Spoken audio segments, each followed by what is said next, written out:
We're nearing 2 weeks of Arc Raiders Flashpoint update and everything that we've had, and we're getting closer to rounding the corner into our next update, Riven Tides.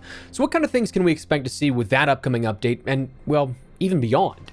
What's next for Arc Raiders as we round into the upcoming April update, but more importantly, the ending of our current understanding of the roadmap for the future? Back in January, it was detailed what to expect from Arc Raiders through April. Well, we're coming up to the end of that point, and the future once again becomes a big question mark.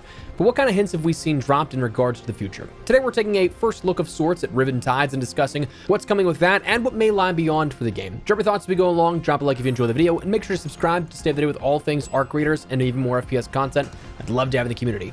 Finally, keep an eye out. We'll be live again here tomorrow on the channel and over on Twitch, and throughout the coming days, talking Arc, gaming in general, and anything else. Stop by if you want to chat. Anyways, let's get into it. So our first look at Riven Tides. Our roadmap details ends up saying we'll see a new map, new large archetype, new map condition, and the expedition window. So let's start there. There are probably going to be other things with that, but we'll get to that in a second. The new map, it's currently assumed to be somewhere in the southwest of Buried City, along the western coastline of the world map. This as evidenced by the new teasers we've seen since the Flashpoint update, where we now have some post-it notes and a couple of other things just pinned on that left side of the world map when you try and select where you want to go into for each of your raids. Now, as discussed, this could fit the bill for the unused map that we see from concept art pre-launch.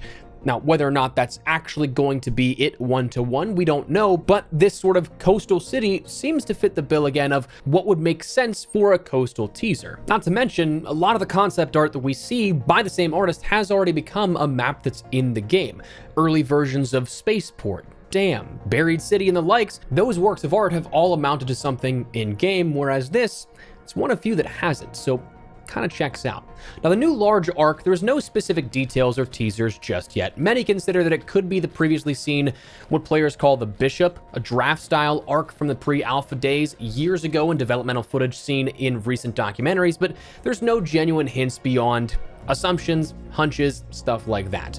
The new map condition, this again an assumption, would likely, the way I see it, be something that's akin to the Matriarch and or the Harvester events. Minor map conditions, but standalone map conditions all the same, in which we see that large arc in. I further think this way simply because, well, having a map condition specific to a new map wouldn't really be how the entire game has operated up until this point, so to me, I think it's two disconnected things. One thing that's on rotation around all of the maps, and then a new map to play around with as well. And finally, the last thing explicitly mentioned on the roadmap is the expedition window. Now, this won't open up immediately with the update. The last two expeditions we saw, those windows opened up a day or two after the update, and if things work out as expected, we're probably looking at an update for the Riven Tides on Tuesday the 28th, while that timer for the expedition window will open up and allow for that 4 to 6 day window to accept whether or not you want to depart out into the unknown on the 29th. Right now, we don't know the expedition and what those rewards will entail, but Embark has expressed their interest in changing that system, deviating a bit from that main focal point of skill points in what we've seen to date, but we just don't know when those sort of overhauls, changes, or other adjustments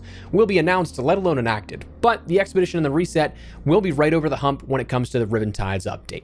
Now, as for additional features, we'll see every single one of these updates comes along with more than just those main marketed bullet points, but quests. Every single update we've seen for Arc Raiders has included a quest update. This likely no different, probably offering another 5 or so, give or take a quest.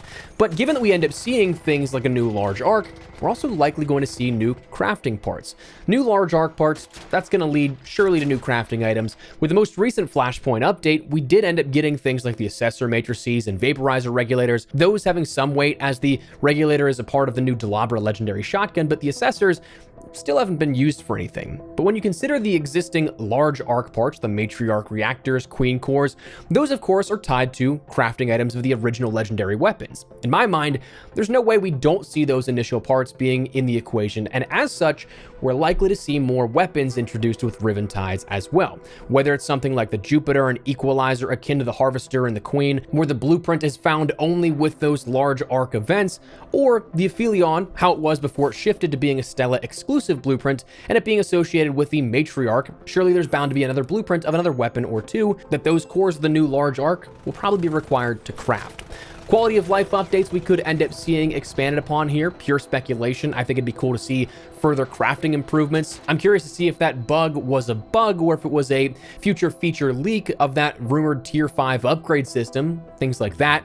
New cosmetics will obviously be happening. maybe a new Raider deck. Not confirmed, as other updates have explicitly mentioned if we'd get a Raider deck or not, but it will be on that every other rotation coming up here. We saw one with a Cold Snap, didn't see one with the Headwinds, saw one with Shrouded Skies, we didn't see one with Flashpoint. Maybe we see one next up with Riven Tides. And speaking of, it's quite possible there's another project to progress through. Though not explicitly mentioned, we have seen a project with every major update through Headwinds, Shrouded Sky, and Flashpoint. So while it's not explicitly listed on the Riven Tides card, maybe that continues on. But okay, what's beyond? As we've seen, the roadmap in Arc Raiders is expiring after this update for 2026. So what's next? Well, this is likely going to produce at some point another sort of roadmap here for, I would say, maybe May to July or May to August, depending on how much they want to get ahead of things. But while this is pure speculation, I kind of imagine they would get through the Riven Tides update before we end up seeing any future announcements. We didn't see the roadmap for January through April announced until a couple of weeks into January, so we were only a week or two away from the Headwinds update when this was actually introduced. So for a little bit of time to start out January, we didn't even know if we'd get a roadmap or what would lie on the horizon. So while that's something that I would imagine is kind of the case here, getting through the Riven Tides update first, we might see the first announcement of this early May, mid-May, a week or two perhaps after the Riven Tides update. But previously we have seen developers talk in interviews about things like expedition changes, where what we have now, cash for the skill points, that's what in their words they said they had time for. That wasn't the intention to always be like that with every expedition going further. Skill adjustments, we'll see tuning and changes, different rewards will be introduced for expeditions, and other fundamental systems in place could be getting tweaked as well.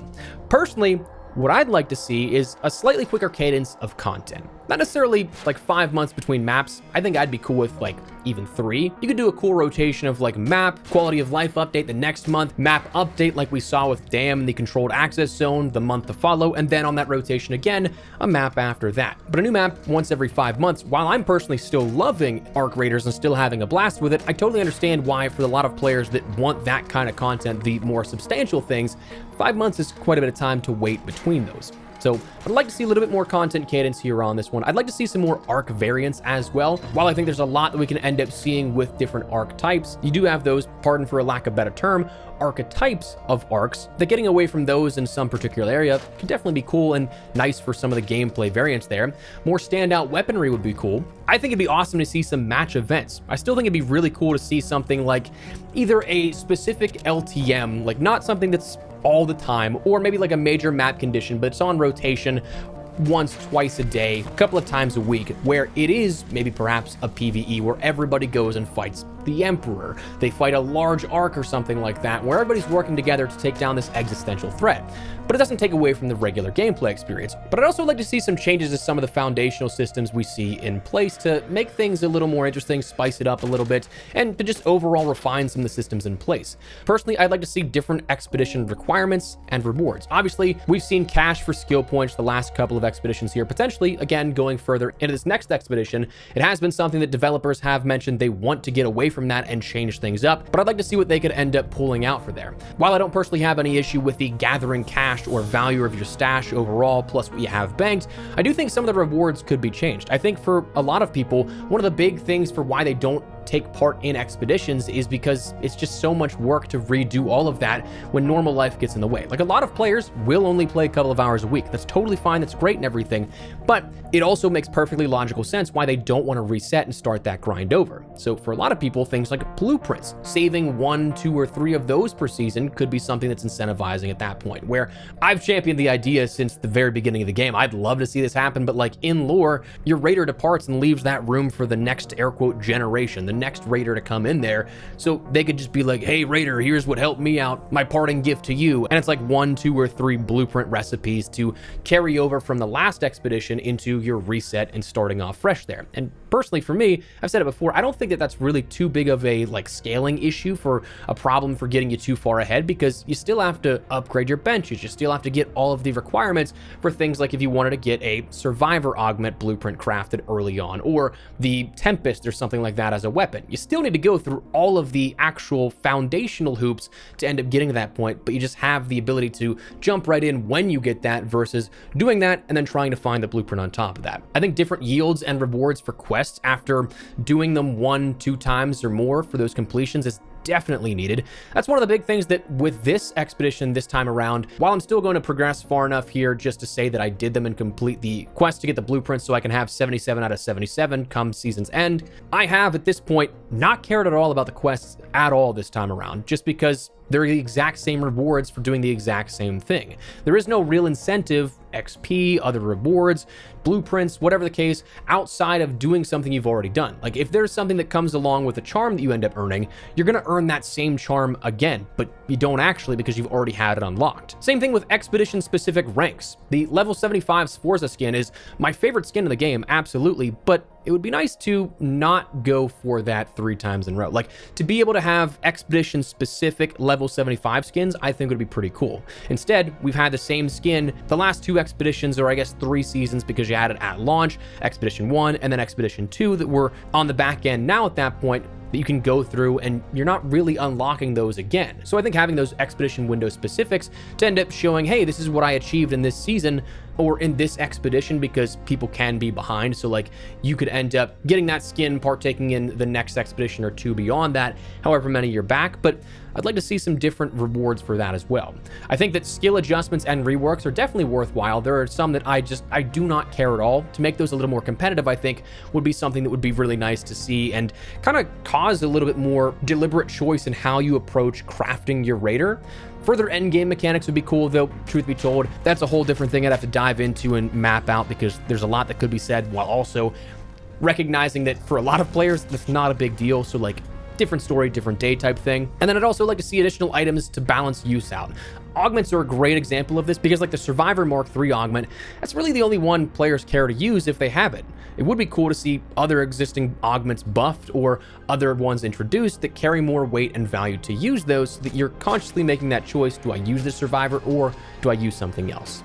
So while there's a lot that we could see, that's some of the things that I'd like to see, but in the next couple of weeks, we're likely going to see not only the Riven Tides update, but also what lies beyond in the plans for Arc Raiders in the next couple of months with another roadmap. But let me know your thoughts down below. What do you guys hope to see out of Arc Raiders in the future, both Riven Tides and beyond? Love to get your thoughts. That said, that's going to wrap it up. If you guys enjoyed the video, drop a like. Make sure to subscribe for more Arc Raiders content. And of course, I'll see you guys in the next one. Thanks so much for watching. Take care and peace.